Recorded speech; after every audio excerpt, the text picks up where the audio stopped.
Washington Commanders at the Atlanta Falcons. Falcons favored by 2.5 against the Commanders. 3-2 Falcons and the 2-3 Commanders. Falcons have a chance. Them and the Saints both have a chance to, if the Lions beat the Bucs, Falcons and the Saints have first place on the line here in the NFC South.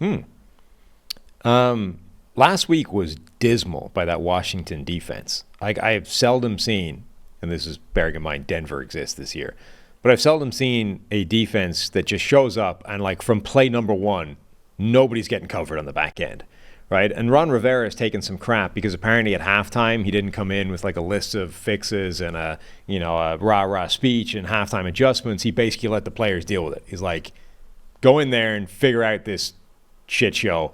Let me know when you're done, was essentially his halftime approach. And I'm honestly not sure that's the wrong approach because they weren't necessarily getting out-schemed. They just weren't covering people. They were just whatever. This is a player failing right now. This is a failure of execution, not of scheme. Isn't that getting out-schemed? No, because I think the scheme was there. I mean, the safety was there was corners not carrying verticals and cover two. That's not a schematic failing. That's why aren't you doing what you're supposed to do in this play? This is get it together, guys. So, but I don't know. I don't know that was the wrong approach at halftime, but somebody needs to figure this out from one week to the next, right? This was completely unacceptable, horrific defense. Guys, come on, wake up. This can't happen again. Because if it does, they're vulnerable to having any team put up points on them. DJ Moore went off against them. It wasn't all the same stuff. It was, getting behind the defense. It was a little 5-yard hitch that he turned into a 60-plus yard touchdown because of a missed tackle. Have to say my guy Emmanuel Forbes off to a rough start. Yeah. This year. Darius Slay was tweeting at him. Really? Saying, Darius Slay, because the Eagles faced them 2 weeks ago. So Slay saw him. And the Eagles beat up on him, gave up the game winner. I think it was to A.J. Brown, or the game-tying touchdown to A.J. Brown. Got whooped a little bit. Comes back the next Thursday, has another rough game. And during the game, Darius Slay said, hey, keep your head up, Forbes. They're Mississippi State guys as well, right? Oh, okay. That makes more sense. Keep your head up, Forbes. Right. I started slow as well my rookie year and this and that. Yeah. But it's been a rough start. Forbes has a 37 grade. And he was, the first corner off the board? Second corner because Devin Witherspoon. He was second corner off the board before Christian Gonzalez. In a bit of a surprise. So, yeah, it's been a little rough for Washington. I've seen some numbers that showed how slow Jack Del Rio defenses start, but they've definitely had seasons where they got better and got back on track. But yeah, it's disappointing, man. They were at home 4 days after taking the Eagles to overtime, and they got just destroyed by the Bears. The one good piece of news for that defense is Chase Young maybe looks the best he's ever looked coming off that injury. He's got a ton of pressure this year. He's one of the top guys in the NFL. Not quite at the top, but he's got 27 through 4 games. That's pretty insane. Pass rush grade of 82.7. That's probably his best ever, right? 82.7? Yeah. Yeah, it is. He was high 70s, I think, as a rookie. Yeah, it is. So that's the best pass rushing grade he's ever had so far. He looks good. Now, the problem is it doesn't matter if the back end is just going to let receivers wander throughout it untouched like it did against Chicago, but that's a good development for them. Yeah, there's also, I know Sam Howell's on pace to be sacked a million times. A record number of times. Do you know where Washington's pass block grade ranks 9th. 9th? 9th in the NFL, right? And so, look, I think we've informed the public enough, as much as we possibly can, that sacks are not all on the offensive line. And there are definitely some plays. If you're a Commanders fan, you're like, man, but I remember these 6 or 7 where the O-line got smashed and gave up a sack. I'm like, absolutely, that's true.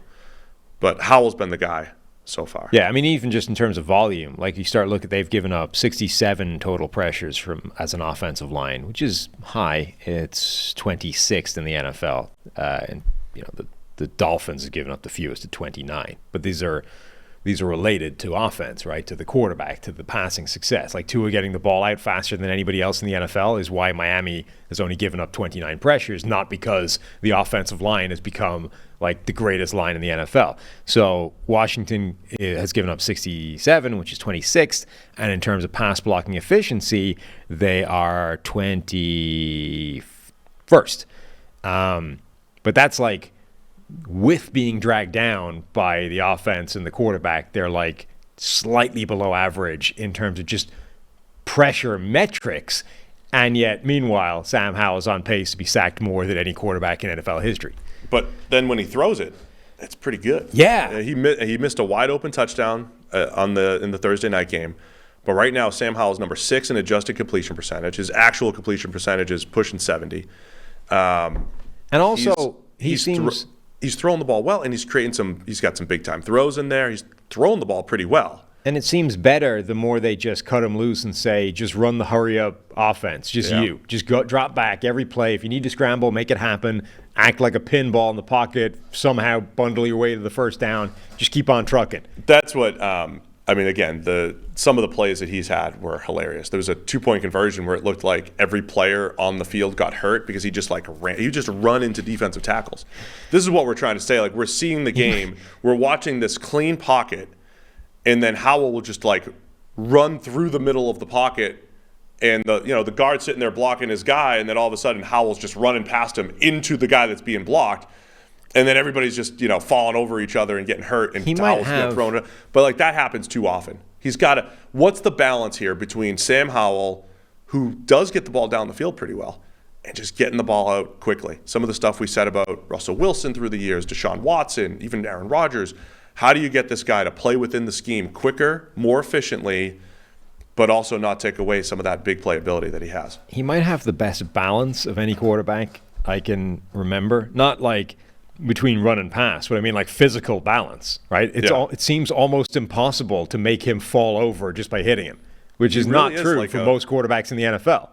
I didn't know we had it into him until that true junior season. Yeah, but there are plays playing fullback. There are plays where he's in the pocket, like hit or wrapped up, and ends up like staggering backwards out of the pocket and somehow turning, and then like keeping his feet and turning that into a successful scramble. Sorry to Falcons fans here, but Desmond Ritter's playing at home, where the dude doesn't lose. Hasn't lost ever. You got Bijan. We saw last week the Falcons did a much better job getting their playmakers open. If the Commanders' defense plays the way they did last week, I think Kyle Pitts and Drake London have another big game here thrown down the field. So I'll take Atlanta to cover the 2.5. I don't love it. No. I mean, I don't think that Desmond Ridder is going to back up what we saw last week, because that was by far the best performance we've seen from him for a while. But if he's dealing with like wide the hell open receivers all day long, that's going to help. Bijan Robinson looks spectacular. They don't lose at home. But they play a lot of 1- and 2-point games, apparently. Yeah. Beat Green Bay by 1, beat the Texans by 2. They're favored by 2.5 here. Man, it's such a weird game between like outlier performances. Like, can Washington's defense be that bad again? Can Desmond Ridder be that good again? These things work in conjunction. I don't know how that's going to go. You might be talking me into it the other way here. You're right. You're swapping? Yeah, give me Washington. All right. Well, I'm going to take Atlanta because Desmond Ridder doesn't lose at home. You don't want to pick the same thing as me.